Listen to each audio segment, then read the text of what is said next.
नमस्कार। आदर्श शिक्षण समिति बाड़मेर ऑनलाइन कक्षा में आपका हार्दिक अभिनंदन, हार्दिक स्वागत। आज प्रस्तुत है कक्षा 10वीं पाठ 7 सूर्यकांत त्रिपाठी निराला, जिसकी 2 रचनाएं हैं, अभी न होगा मेरा अंत और मातृवंदना, जिसको हम पढ़ने जा रहे हैं। तो सूर्यकांत त्रिपाठी का कवि परिचय पढ़ेंगे। सूर्यकांत त्रिपाठी निराला का जन्म 1896 ईस्वी तथा मृत्यु 1961 ईस्वी में हुई। वाद विवाद और मंथन के बाद विद्वान इस नतीजे पर पहुंचे हैं कि सूर्यकांत त्रिपाठी निराला का जन्म सन 1896 को बंगाल के मेदिनीपुर जिले के महिषादल में हुआ था। इनकी औपचारिक शिक्षा हाई स्कूल तक हुई। तदुपरांत अर्थात उसके बाद हिंदी, संस्कृत तथा बांग्ला का अध्ययन स्वयं किया। 3 वर्ष की अवस्था में माँ और युवावस्था के पहुँचते पहुँचते पिताजी साथ छोड़कर इस संसार से चले गए। प्रथम विश्व युद्ध के बाद फैली महामारी में पत्नी, भाई, भाभी और चाचा चल बसे। अंत में पुत्री सरोज की मृत्यु ने निराला को भीतर तक झकझोर दिया, अर्थात दुखी कर दिया। अपने जीवन में निराला ने मृत्यु का जैसा साक्षात्कार किया था, उसकी अभिव्यक्ति उनकी कई कविताओं में दिखाई देती है। विषम परिस्थितियों में भी उन्होंने जीवन से समझौता न करते हुए अपने तरीके से ही जीवन जीना बेहतर समझा। कविता के साथ उपन्यास, कहानी, आलोचना, विधाओं को लिखने वाले निराला मूलतः कवि थे। उनकी कविताओं में जीवन का यथार्थ चित्रण अर्थात वास्तविक चित्रण, यथा मानव की पीड़ा, परतंत्रता के प्रति तीव्र आक्रोश, अन्याय तथा विषम जीवन परिस्थितियों के प्रति संघर्ष करने की अदम्य गूंज सुनाई देती है। उनकी कृतियां अन्नामिका, परिमल, गीतिका, तुलसीदास, कुकुरमुता, रानी और कानी, नए पत्ते, राम की शक्ति, पूजा, अर्चना, आराधना। अब पाठ परिचय पढ़ेंगे। कवि निराला की प्रस्तुत कविता अभी न होगा मेरा अंत जीवन की युवावस्था को अभिव्यक्त करते हुए हृदय की जीवंतता को प्रकट करती है। जीवन रूपी वन में बसंत ऋतु रूपी हृदयोत्साह कभी भी समाप्त न होने वाला नहीं है। निराला का काव्य किसी एक मुकाम पर आकर ठहरने वाला नहीं है। वे इस कविता के माध्यम से निरंतर उत्साह बनाए रखना चाहते हैं, तभी तो वे कहते अभी न होगा मेरा अंत। अभी भी तो आया है मेरे जीवन में मृदुल बसंत। जीवन का यह पड़ाव हाथ पर हाथ रखकर बैठने के लिए न होकर जीवन के कर्म सौंदर्य अर्थात काम करना अर्थात कार्य में रत रहना को निष्ठापूर्वक बढ़ाते रहने के लिए है। यह कविता निराला के प्रखर आशावाद एवं जिजीविषा अर्थात जीने की इच्छा से लबरेज है, अर्थात भरपूर है। शब्द चयन एवं भाव सौंदर्य अनुपम है। दूसरी जो कविता है वो है मातृवंदना।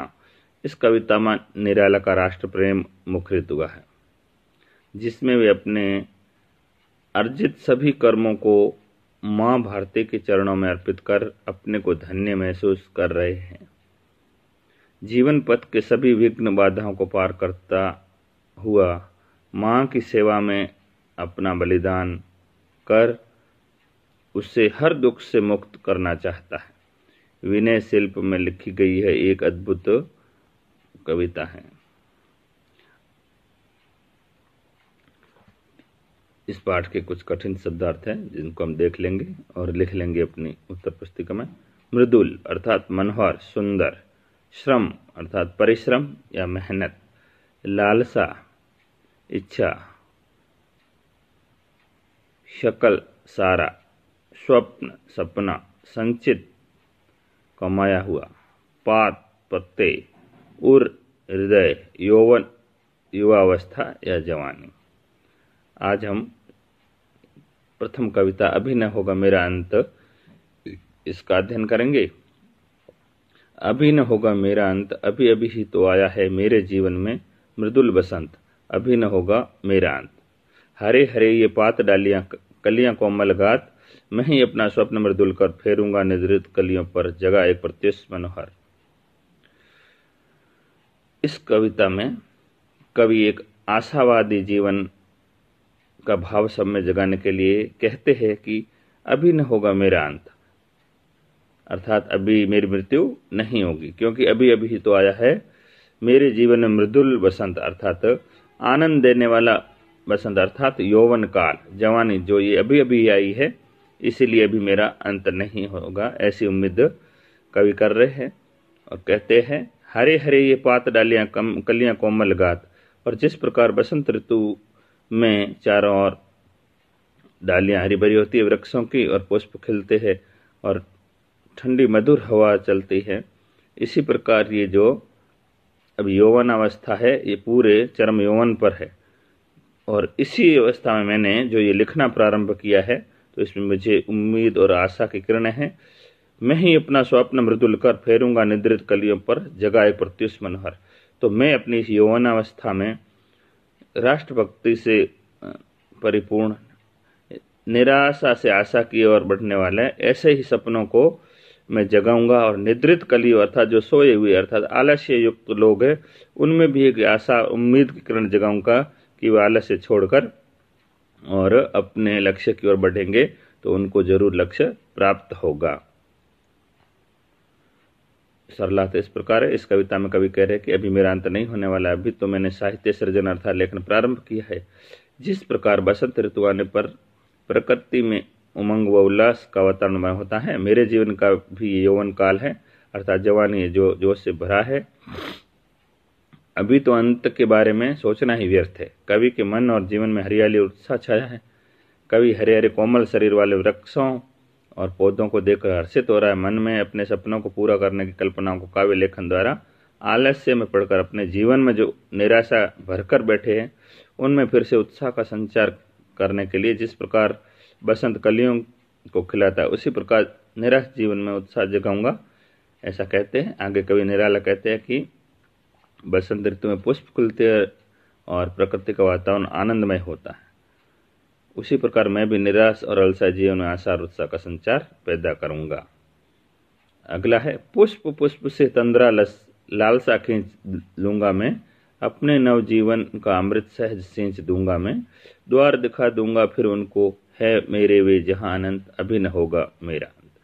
अर्थात कवि कहते हैं कि जिस प्रकार पुष्प खुशियां देकर आलस्य से दूर करते हैं, उसी प्रकार सभी छोटे बड़ों में जो आलस्य से युक्त अर्थात अर्ध निद्रा में है, उनसे ये इस प्रकार के ये आलस्य को मैं दूर कर लूंगा, और अपने ही नव साहित्य से, इस नव यौवन से नव साहित्य में उनमें भी उत्साह और उम्मीद का संचार सहर्ष कर दूंगा, सींच दूंगा, अर्थात उनमें भर दूंगा, और द्वार दिखा दूंगा फिर उनको, कि उनको भी एक ऐसा उम्मीद का और कुछ करने के द्वार है, रास्ता है, वो दिखा दूंगा कि जहां पर मेरे वे जहां अनंत, यानी ये कहूंगा कि जो मृत्यु है वो अभी नहीं आई है, और मेरे पूर्वज जो चले गए थे, तो लेकिन अभी तक मेरा अंत है वो नहीं होगा, अर्थात आलस्य छोड़कर और आलस्य युक्त निंद्रा को छोड़कर हम आगे बढ़ेंगे,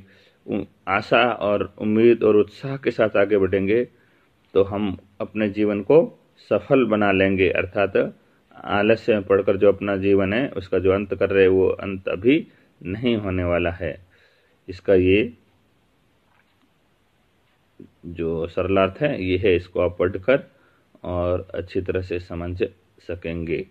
उससे अगला है मेरे जीवन का यह है जब प्रथम चरण, इसमें कहाँ मृत्यु है, जीवन ही जीवन, अभी पड़ा है आगे सारा यौवन, स्वर्ण किरण कल्लोलों पर बहता रे बालक मन, मेरे ही अविकसित राग से विकसित होगा बंधु दिगंत, अभी न होगा मेरा अंत, अभी न होगा मेरा अंत।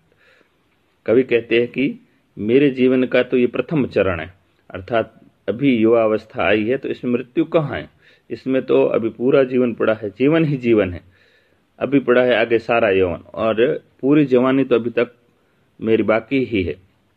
स्वर्ण किरण कल्लोलों पर बहता रहे ये बालक मन, और मेरा मन है अभी तो सपने, उम्मीद, उल्लास में ये बाल मन आगे बढ़ रहा है।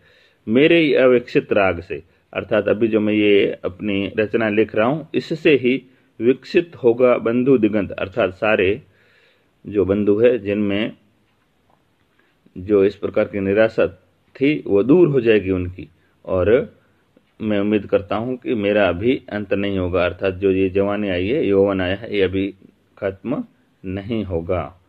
इस प्रकार ये इस पद का भी सरलार्थ यहाँ लिखा हुआ है, इसको भी आप पढ़ के और उस बाल मन की कल्पनाओं को समझ सकेंगे। हमने इस कविता को पढ़ा, उसका सरलार्थ समझा, उसका ये गृह कार्य है जिसको कि आप अपनी उत्तर पुस्तिका में करेंगे। कवि सूर्यकांत त्रिपाठी निराला का कवि परिचय लिखिए। हमने प्रारंभ में उसका परिचय जो पढ़ा है उसमें से ही जो मुख्य बातें हैं उसको आपको लिखनी है। प्रश्न 2, सूर्यकांत त्रिपाठी निराला की रचनाओं को लिखिए। रचनाएं उनकी कौन कौन सी है जिनके नाम लिखने हैं। प्रश्न 3, कवि हर पुष्प से क्या खींच लेना चाहता है। इन प्रश्नों को आप करेंगे।